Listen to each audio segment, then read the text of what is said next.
Good morning students. हम 10th class में maths में चैप्टर 3 कर रहे थे, दो चर वाले रैखिक समीकरण युग्म। एक्सरसाइज 3.5 पर हम आए हुए हैं, तो आज हम एक्सरसाइज 3.5 करेंगे।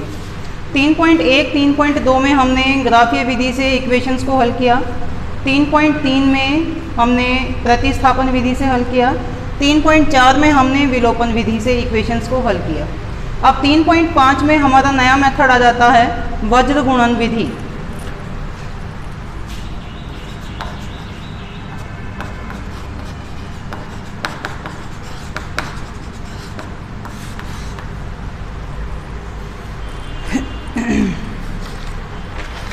तो 3.5 में हम वज्र गुणन विधि से इक्वेशंस को हल करेंगे। मान लीजिए हमारे पास दो इक्वेशंस हैं, a1x plus b1y plus c1 equal to 0। दूसरी इक्वेशन है a2x plus b2y plus c2 equal to 0। Equation first, equation second. Equation first और इक्वेशन सेकंड में यदि हम पहले तो ये देखेंगे कि इक्वेशंस का हल किस तरह का है। उसका एक अद्वितीय हल है, अनेक हल हैं, या कोई भी हल नहीं है। यदि उसका एक हल है, एक अद्वितीय हल है, तो उसको हम वज्र गुणन विधि क्रॉस मल्टीप्लिकेशन मेथड से किस तरह से करेंगे, इसमें हमें यही सीखना है। तो सबसे पहले हमारे पास इसमें वज्र गुणन विधि का मेथड क्या है, क्या क्राइटेरिया हम इसके अंदर अपनाएंगे। सबसे पहले हमारे पास x है, हम यहाँ x को रख लेते हैं। इसके बाद y है, y रख लेते हैं। c1 c2 इसके साथ में x y कुछ नहीं होता, ये अचर पद होते हैं, तो कांस्टेंट वेरिएबल्स हैं, इसलिए यहाँ पर हम 1 रख लेते हैं।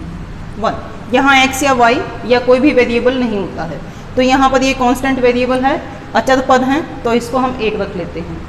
1 कब रखना है ये भी हम डिस्कस करेंगे।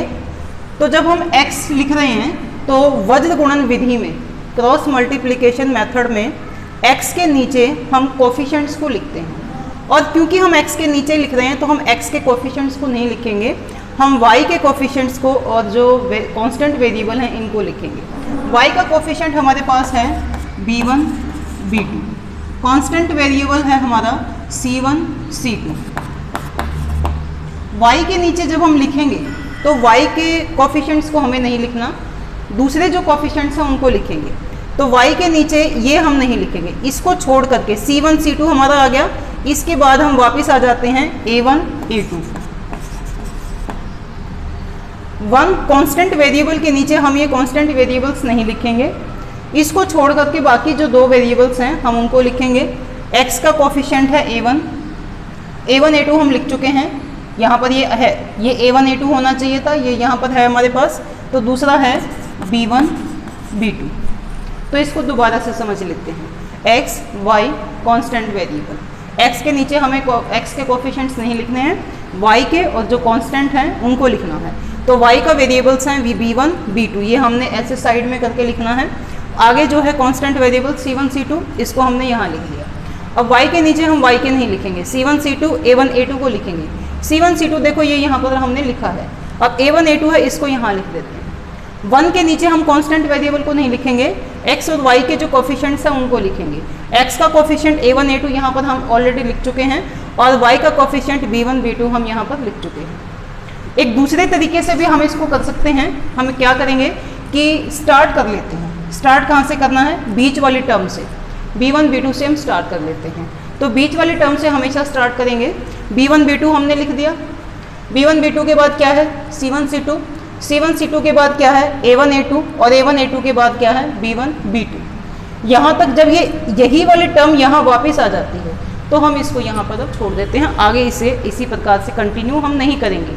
अब ये सब लिखने के बाद इन दोनों के ऊपर हम यहाँ लिखेंगे x, इन दोनों के ऊपर लिखेंगे y, और इन दोनों के ऊपर यहाँ लिखेंगे कांस्टेंट वेरिएबल, यहाँ पर जो है 1। तो इसे हम इस तरीके से भी स्टार्ट कर सकते हैं, और जैसे पहले बताया मैंने वैसे भी ले सकते हैं। अब हमें क्या करना है, इनका क्रॉस मल्टीप्लिकेशन करना है।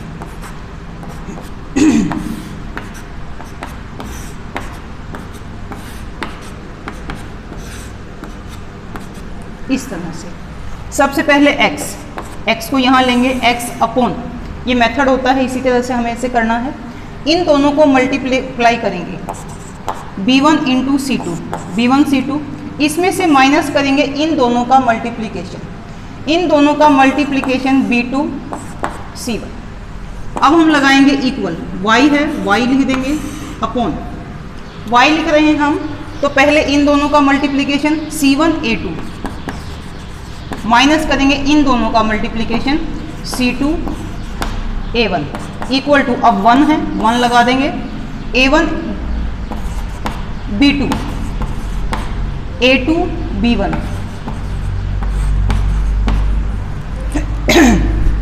पहले इसको मल्टीप्लाई करना, उसमें से माइनस करना है इनका मल्टीप्लिकेशन।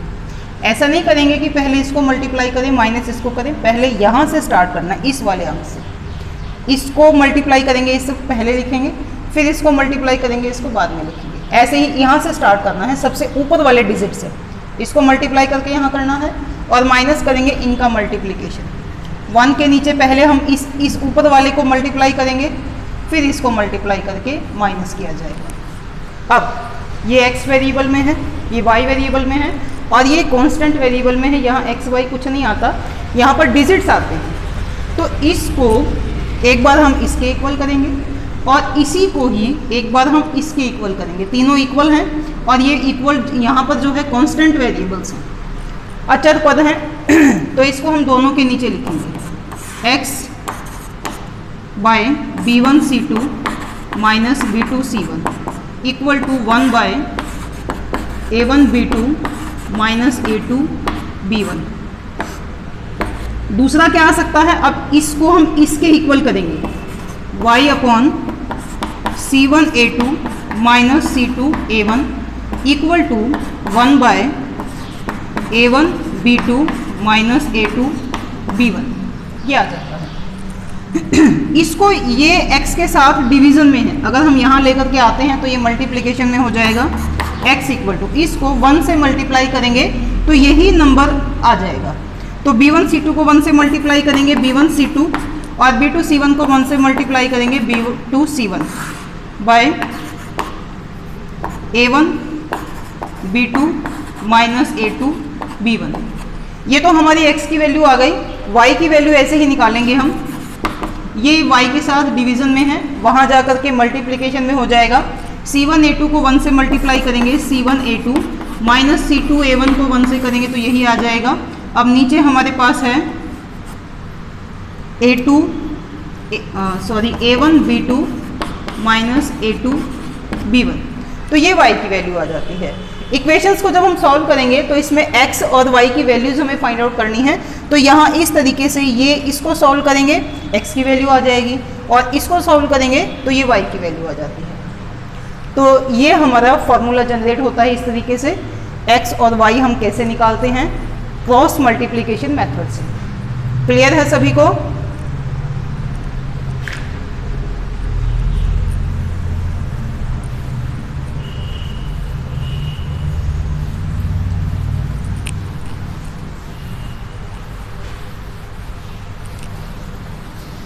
इसे अपनी कॉपीज में कर लीजिए। अब इसके बाद हमारा फर्स्ट क्वेश्चन है एक्सरसाइज 3.5 में, निम्न रैखिक समीकरण के युग्मों में से किसका एक अद्वितीय हल है, किसका कोई हल नहीं है या किसके अपरिमित रूप से अनेक हल हैं। अद्वितीय हल की स्थिति में उसे वज्र गुणन विधि से ज्ञात कीजिए। क्वेश्चन 1 का फर्स्ट पार्ट है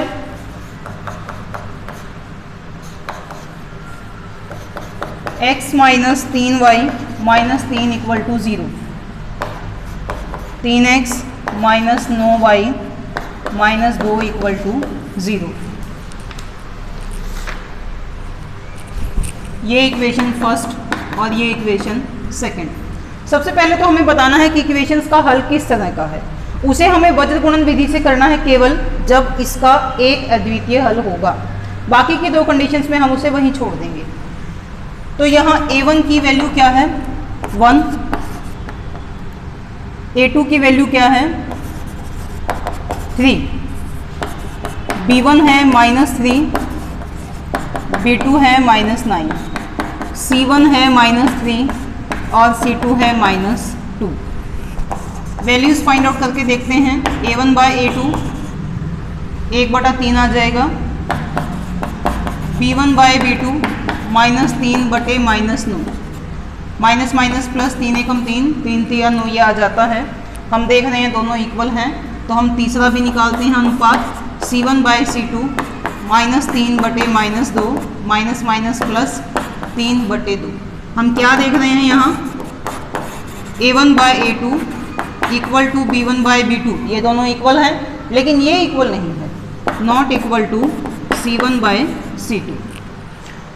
ये जो कंडीशन होती है इसका पता होना चाहिए सबको, ये हमने डिस्कस कर लिया है 3.2 में। जब ये कंडीशन होती है तो इन इक्वेशंस के कितने सॉल्यूशन होंगे, तो इनका कोई भी सॉल्यूशन नहीं होता है इस कंडीशन में। अतः समीकरण युग्मों का कोई हल नहीं है। जब कोई हल नहीं है तो हम इसे इतना ही करके छोड़ देंगे, आगे क्वेश्चन नहीं होगा। सभी को समझ में आ गया होगा।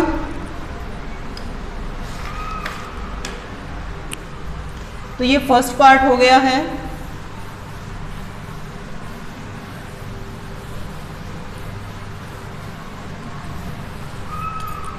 सेकंड पार्ट है इसका, 2x plus y equal to 5, 3x plus 2y equal to 8। हमने वज्र गुणन विधि में जो किया है a1x plus b1y plus c1 equal to 0, a2x plus b2y plus c2 equal to 0, हमने इस इक्वेशंस को लेकर के किया है। तो इसमें हम क्या देख रहे हैं, ये जो c1 c2 है ये इक्वल के इधर है, और हमने इसी मेथड से फॉर्मूले को बनाया था। ये c1 c2 इक्वल के यहाँ भी ले सकते हैं और इक्वल के यहाँ भी ले सकते हैं, दोनों साइड पर इसको हम ले सकते हैं। क्वेश्चन फर्स्ट पार्ट में c1 c2 इक्वल के यहाँ गिवन थे, और सेकंड पार्ट में c1 c2 इक्वल के इस तरफ गिवन है। तो वैसे दोनों मेथड से होता है, अगर यहाँ ले आए तो भी होता है, तो वहाँ पे रखें इसको तो भी होता है। अगर हम इस दोनों को यहाँ ले आते हैं, इस कंडीशन में है, तो हम लिखते हैं xy1, ये हमने किया फर्स्ट क्वेश्चन में। लेकिन अगर c1 c2 इक्वल के लेफ्ट साइड पे ना होकर के राइट साइड पे आ जाए, जैसे यहाँ है इसमें गिवन है, ये यहाँ आ जाए, तो हम 1 की जगह लिख देते हैं -1, और कोई फर्क नहीं है। तो हम एक ही मेथड से करेंगे, या तो 1 ले लेते हैं या -1 ले लेते हैं। बार बार कभी 1 कभी -1 लेकर के बच्चे पजल हो जाएंगे, इसलिए हम इसको एक से ही मेथड से ले लेते हैं। हम c1 c2 को इस साइड ले आएंगे,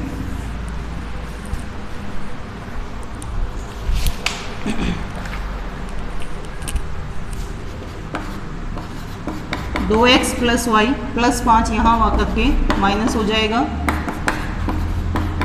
3x plus 2y minus 8 equal to 0। ये हमने डाल दिया। c1 c2 को हम इक्वल के लेफ्ट साइड पे ले आए। अब इसकी हम तुलना करेंगे। पहले a1 है 3, a1 है 2, a2 है 3, b1 की वैल्यू है 1 और b2 की वैल्यू है 2, c1 की वैल्यू -5, c2 की वैल्यू है -8। ये वैल्यूज हैं। तो हम इनके रेशो निकालते हैं। a1 by a2 2/3, b1 by b2 1/2, दोनों इक्वल नहीं है। इक्वल नहीं है तो हम तीसरा रेशो भी निकाल देंगे, c1 by c2 -5/-8, minus minus plus हो जाएगा, 5/8 ये बच जाएगा। a1 बाय a2, तीसरा रेशो हमें इसमें निकालने की ज़रूरत नहीं है क्योंकि ये दोनों इक्वल नहीं है। तीसरा हम जब निकालते हैं जब ये दोनों एक दूसरे के इक्वल आ जाते हैं तब। तो ये दोनों इक्वल नहीं है तो इसकी हमें कोई ज़रूरत नहीं है। ये हमने निकाल दिया, कोई बात नहीं, लेकिन इसकी कोई ज़रूरत नहीं है। इसके अंदर 2/3 और 1/2 दोनों एक दूसरे के इक्वल नहीं है, is not equal to b1 by b2। दोनों इक्वल नहीं है तो इक्वेशंस के कितने हल होते हैं? इस कंडीशन में इक्वेशन का केवल एक हल होता है, इसकी ज़रूरत नहीं है। तो इस कंडीशन में इक्वेशन का केवल एक अद्वितीय हल होता है। हम लिख देते हैं, अतः समीकरण युग्मों का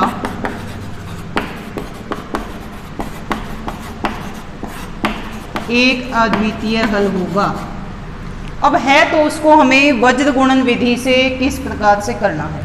सबसे पहले हम क्या लिखेंगे, x, फिर हम लिखेंगे y, तीसरा हम लिखेंगे a। x के नीचे ये नहीं लेना, हमें y से स्टार्ट करना है। y का कोफिशिएंट क्या है, 1, और इस y का कोफिशिएंट है 2।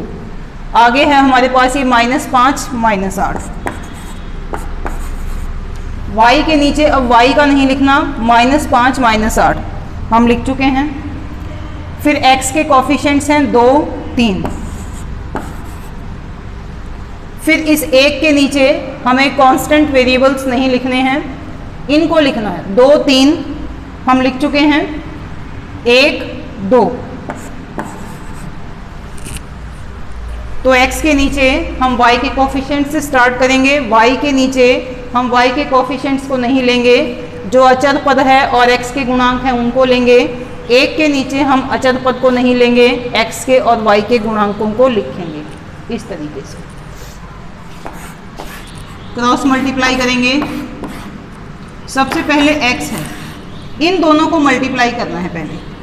1 इंटू -8, इसमें से माइनस करेंगे इन दोनों का मल्टीप्लिकेशन, 2 इंटू -5। y बाई -5 को 3 से गुणा करेंगे, माइनस करेंगे -8 गुणा 2, फिर 1 है, 2 को 2 से गुणा करेंगे, माइनस करेंगे 3 को 1 से।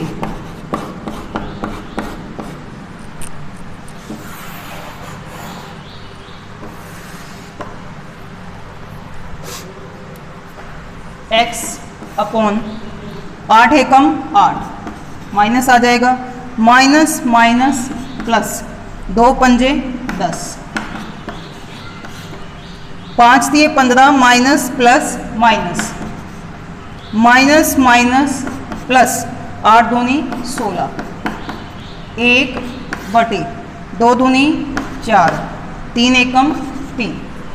तो ये आ जाता है x, 10 में से 8 माइनस हो जाएगा, 2 आ जाएगा, और 10 के आगे प्लस है तो यहाँ प्लस आ जाता है। 16 में से 15 माइनस हो जाएगा, 1 आ जाएगा, 16 के आगे प्लस है तो प्लस, 4 में से 3 माइनस करेंगे तो 1 आ जाता है। तो इसके बाद हमने फॉर्मूले में क्या किया था कि ये जो c आता है, कांस्टेंट वेरिएबल आता है, ये इसके इक्वल करना है एक बार, और एक बार इसको हम इसके इक्वल करके देखेंगे। 1 बाय 1 और ये 1 बाय 1, हमने दोनों के इक्वल इसको कर लिया। क्रॉस मल्टीप्लाई कर लेते हैं। x को 1 से मल्टीप्लाई करेंगे, x 2 को 1 से करेंगे तो 2, y को 1 से किया y, 1 को 1 से किया तो 1, तो x की वैल्यू आ जाती है 2, y की वैल्यू आ जाती है 1। तो ये इक्वेशन हमारी सॉल्व हो जाती है, x की वैल्यू और y की वैल्यू निकल जाती हैं। इनको हमने अलग अलग मेथड से किया था। ये हमारा वज्र गुणन विधि यानी क्रॉस मल्टीप्लिकेशन मेथड है। समझ में आ गया है सभी बच्चों को? तो एक बार सबसे पहले तो फॉर्मूले को करके देखेंगे, उसे समझेंगे, उसके बाद इस क्वेश्चंस को 1 या 2 बार, कम से कम 1 बार के बाद 2 बार या 3 बार इसको निकाल करके देखना, अपने आप समझ में आ जाएगा।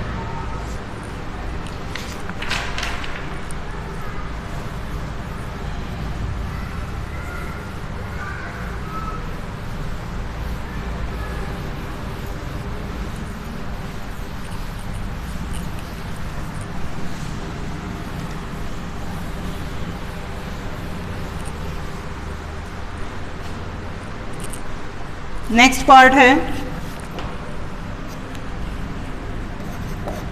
3x minus 5y equal to 20, 6x minus 10y equal to 40। तो इसमें C1 C2 इक्वल के राइट साइड पे है, हम इसको इधर ले आते हैं, यहाँ लाएंगे तो ये माइनस बन जाएगा और ये भी माइनस बन जाएगा, इक्वल टू आ जाता है 0। इनके कोफिशिएंट्स का रेशो निकालते हैं। a1 की वैल्यू 3 है, a2 की वैल्यू है 6, b1 है -5, b2 -10, c1 -20, C2 है -40। इनका रेशो निकालते हैं A1/A2 3/6, ये आ जाता है 1/2। B1/B2 -5/-10, माइनस माइनस प्लस, 5 एकम 5, 5 दूनी 10। C1/C2 -20/-40, माइनस माइनस प्लस, 20 एकम 20, 20 दूनी 40, ये आ जाता है। तीनों अनुपात एक दूसरे के इक्वल आ गए। इक्वल आ जाते हैं तो ऐसी कंडीशन में इक्वेशंस के कितने हल होते हैं?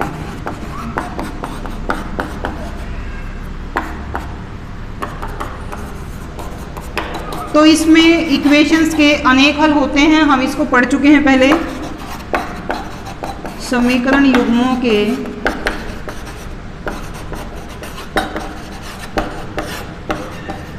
अपरिमित रूप से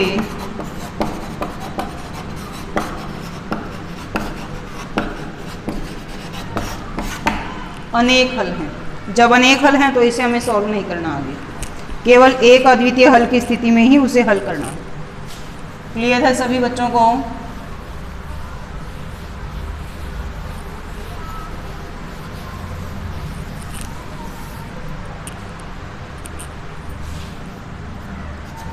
इसके बाद हमारा लास्ट पार्ट है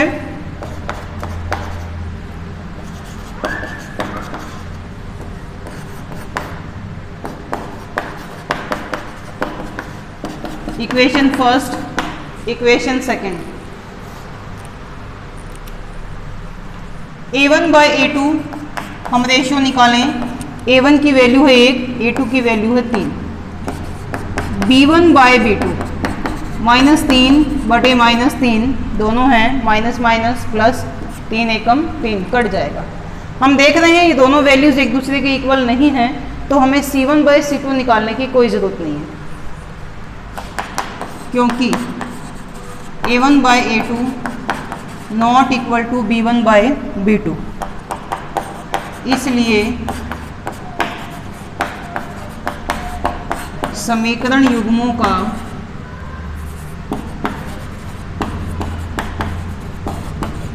एक अद्वितीय हल होगा। तो उसे वज्रगुणन विधि से किया जाएगा। यहाँ पर लिखेंगे x, फिर आ जाएगा y, तीसरा आ जाएगा a। x के नीचे हम कोफिशिएंट्स लिखेंगे, x के नहीं लिखेंगे, y के और जो कांस्टेंट वेरिएबल्स हैं वो आ जाएंगे। y के आगे है -3 और ये नीचे वाले y के आगे है -3। कांस्टेंट वेरिएबल है -7, -15। y के नीचे y के कोफिशिएंट्स को नहीं लिखना, -7 -15 लिखा जा चुका है। और x का कोफिशिएंट यहाँ पर है 1 और यहाँ है 3। 1 के नीचे हम इसको नहीं लिखेंगे, x का कोफिशिएंट 1 और 3 हम लिख चुके हैं। दूसरा है -3 और -3, ये आ जाते हैं। अब इन्हें हम क्रॉस मल्टीप्लाई करेंगे इस प्रकार से, x अपॉन इन दोनों को मल्टीप्लाई कर लेते हैं, -3 इंटू -15। इसमें से माइनस किया जाएगा क्या? इन दोनों का मल्टीप्लिकेशन, -3 इंटू -7। आगे ये y है -7 इंटू 3, माइनस करेंगे -15 इंटू 1, 1/1 इंटू -3, 3 इंटू -3,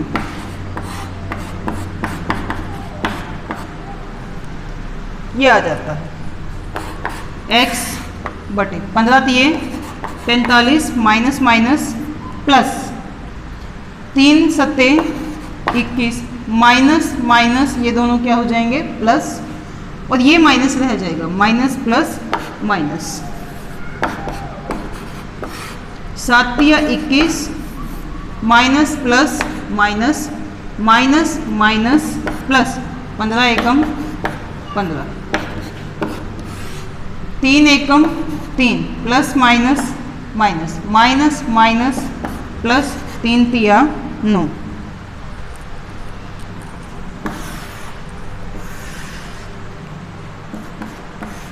पैंतालीस में से 21 माइनस करेंगे, 5 में से 1 गए 4, 4 में से 2 माइनस करेंगे तो 2 आ जाएगा। y, 21 में से 15 माइनस करेंगे तो 6 आ जाता है, इसके आगे माइनस है तो माइनस आ जाएगा। 9 में से 3 माइनस हो जाएगा, 6 आ जाएगा। 9 के आगे प्लस है तो प्लस आ जाता है। अब हमें क्या करना है, 1/6 को एक बार इसके इक्वल करेंगे, एक बार हम इसको y के इक्वल करेंगे। x/24 equal to 1/6, y/-6 equal to 1/6। 24 यहाँ डिवीजन में है, इसे वहाँ ले जाते हैं, वहाँ ले जाएंगे तो ये मल्टीप्लिकेशन में हो जाएगा। x इक्वल टू 24 एकम 24/6, ये कट जाएगा, 6 चौक 24। -6 को यहाँ ले आते हैं, -6 एकम -6/6, 6 एकम 6, 6 एकम 6, माइनस प्लस माइनस 1/1 यानी 1 आ जाता है। अब x की वैल्यू आ जाती है 4 और y की वैल्यू आ जाती है -1, ये आ जाता है। तो ये हमारा क्वेश्चन सॉल्व हो गया वज्र गुणन विधि से। सभी बच्चों को समझ में आ गया होगा। तो क्वेश्चन में अगर हमें विधि का नाम दिया जाता है कि ग्राफीय विधि से हल कीजिए तो उसको उसी मेथड से करेंगे। अगर पूछते हैं प्रतिस्थापन विधि से कीजिए तो प्रतिस्थापन विधि का प्रयोग किया जाएगा। विलोपन विधि से पूछा जाता है तो विलोपन विधि का प्रयोग किया जाएगा। और वज्र गुणन विधि का अगर पूछा जाता है तो उसी विधि से हमें हल करना पड़ेगा। लेकिन अगर क्वेश्चन में मेंशन नहीं है कि कौन से मेथड से आपको करना है तो फिर आप किसी भी मेथड से क्वेश्चन को कर सकते हैं। आंसर पे कोई इफेक्ट नहीं पड़ेगा, आंसर हर बार सेम आएगा। तो मेथड यदि मेथड का नाम दिया जाएगा तो उसी मेथड से करना है। मेथड का यदि नाम नहीं दिया हुआ, केवल ये दिया हुआ है कि इन 2 चर वाले रैखिक समीकरणों को हल कीजिए, तो फिर उसे हम किसी भी विधि से कर सकते हैं। क्वेश्चन 1 हमारा कंप्लीट हो जाता है।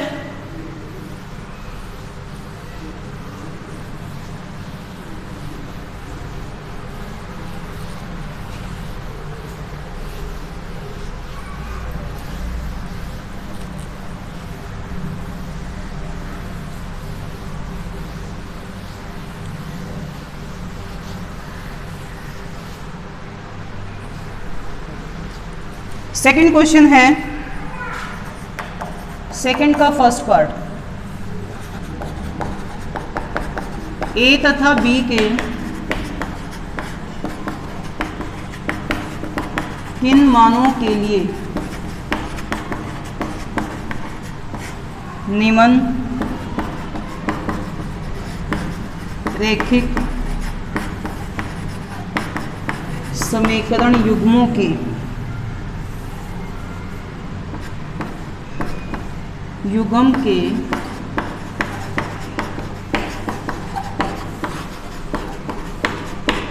अपरिमित रूप से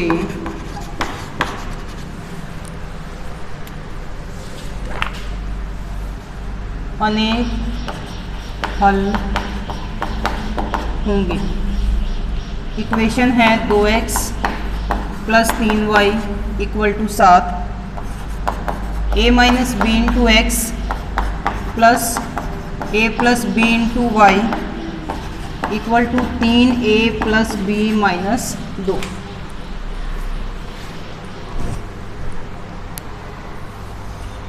इसमें पूछा हुआ है a और b के किन मानों के लिए। इसका मतलब है कि इक्वेशन में a और b के मान हमें निकालने हैं। निम्न रैखिक समीकरण के अनेक हल हैं। तो जैसे हमें क्वेश्चन में कंडीशन बोली गई है, हम उसी कंडीशन को अप्लाई करेंगे। सबसे पहले वैल्यूज़ बता देते हैं।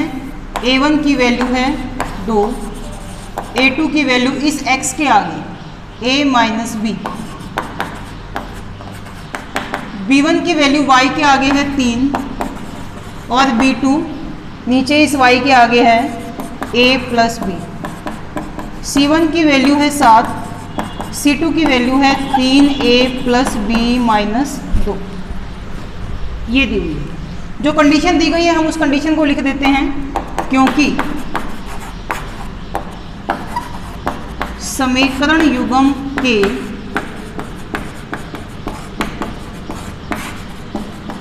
अपरिमित रूप से अनेक हल हैं। ये दे रखा है। तो जब किसी भी इक्वेशन के अनेक हल होते हैं तो उसमें कौन सी कंडीशन होती है हमें वो पता होनी चाहिए। अगर उस कंडीशन का नहीं पता तो क्वेश्चन को हम नहीं सॉल्व कर पाएंगे।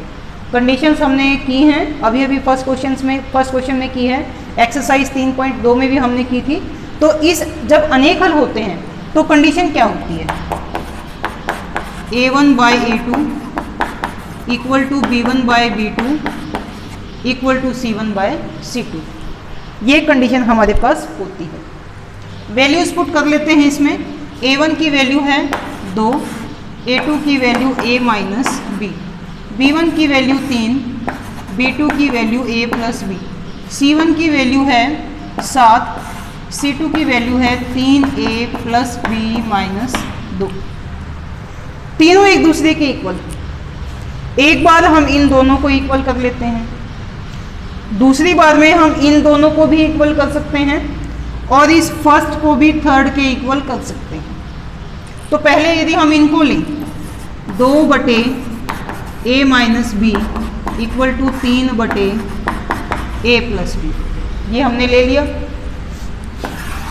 फिर या तो फर्स्ट और थर्ड को ले लें या सेकंड और थर्ड को ले लें, हम किसी को भी ले सकते हैं। मान लो हम इसी को ले लेते हैं, इन दोनों को ले लेते हैं 3/a प्लस b और 7/3a प्लस b माइनस 2।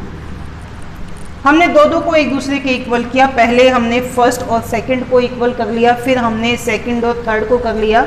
हम फर्स्ट और थर्ड को भी कर सकते हैं। क्रॉस मल्टीप्लाई करेंगे, 3 into a 3a, 3 into b 3b, 2 into a 2a, 2 into b 2b।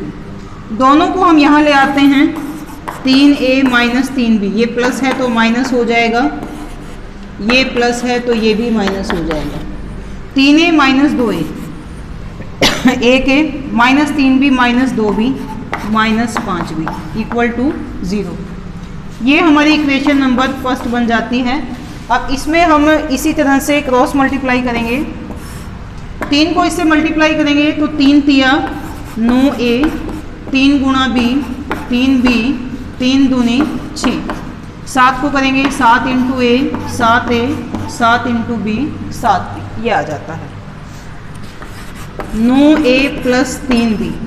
इन दोनों को यहाँ ले आते हैं, ये प्लस 7a है, इधर आकर माइनस हो जाएगा, प्लस 7b इधर आकर ये भी माइनस हो जाएगा, और इस माइनस 6 को इधर ले आते हैं, ये यहाँ करके प्लस 6 हो जाएगा।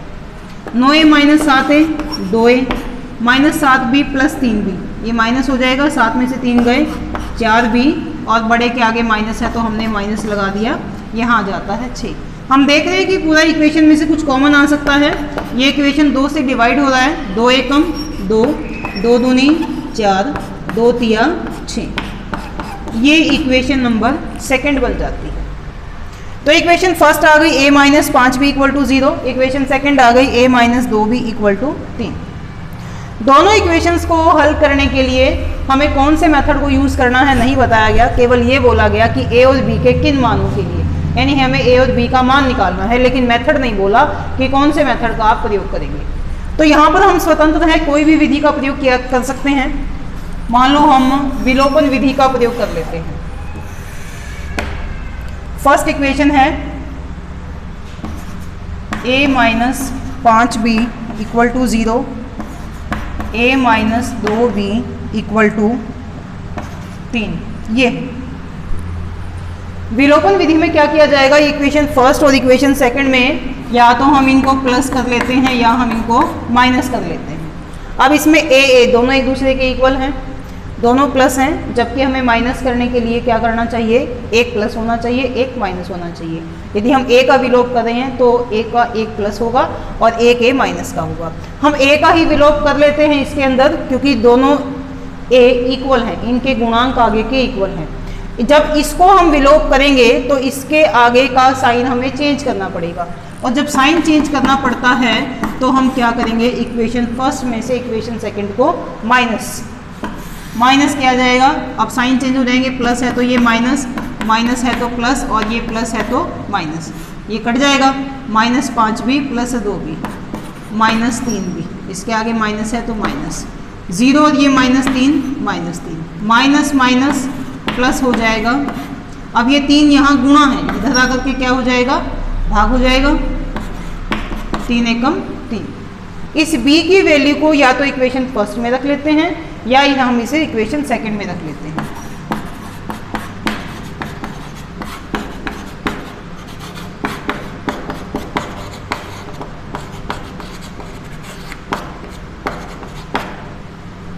इक्वेशन फर्स्ट में रखते हैं a माइनस 5 इंटू बी की वैल्यू है 1 इक्वल टू 0, 5 एकम 5 माइनस 5 यहाँ आ जाएगा तो 0 प्लस 5 5 हो जाएगा, प्लस 5 हो जाएगा। तो हमने देखा कि a की वैल्यू निकल गई है 5 और b की वैल्यू आ गई है 1। तो इस तरह से इस क्वेश्चन में a और b के मान निकल जाते हैं। मेन चीज़ क्या थी, ये कंडीशन हमें पता होनी चाहिए। ये कंडीशन हमें पता है तो इस कंडीशंस के अकॉर्डिंग हम वैल्यूज पुट करेंगे, दो को इक्वल करेंगे और उनसे हम इक्वेशंस बना देते हैं और इक्वेशंस को किसी भी मेथड से सॉल्व करके a और b की वैल्यू आ जाएगी।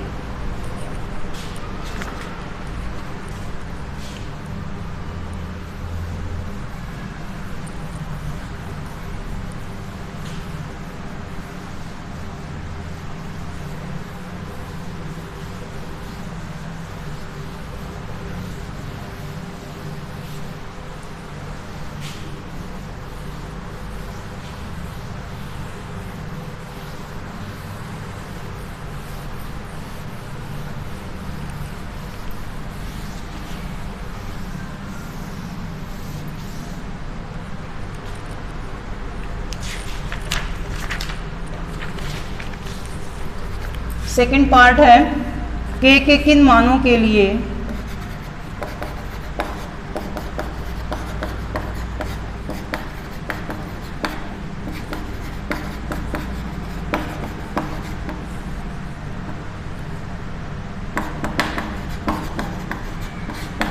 निम्न रैखिक समीकरण युग्म का कोई हल नहीं है। फर्स्ट इक्वेशन है 3x plus y equal to 1, 2k minus 1 into x plus k minus 1 into y, 2k plus 1, ये हमें दिया गया है।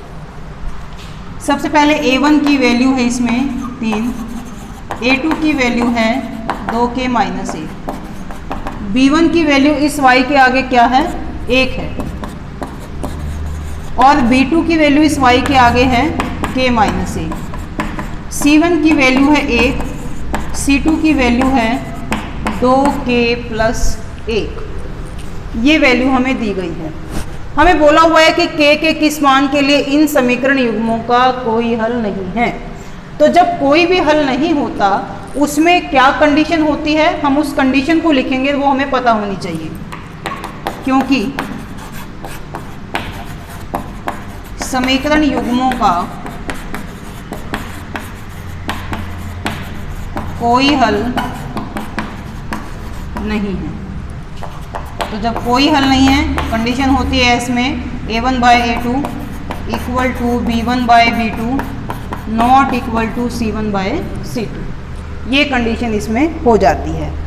अब a1 की वैल्यू इसमें क्या है, 3, b1 a2 की वैल्यू है 2k माइनस 1, b1 की वैल्यू है 1 और b2 है k minus 1, not equal to c1 है 1 और 2k प्लस 1। ये इक्वल नहीं है, ये इक्वल हैं, तो हम इनको ले लेते हैं इक्वेशंस को, 3/2k minus 1, 1/k minus 1, cross multiply करेंगे, इसको 3 से करेंगे, 3 इंटू k माइनस 1 और इसे 1 से, 1 into 2k minus 1, 3 into k, 3k, 3 एकम 3, इसको 1 से करेंगे तो यही नंबर आ जाएगा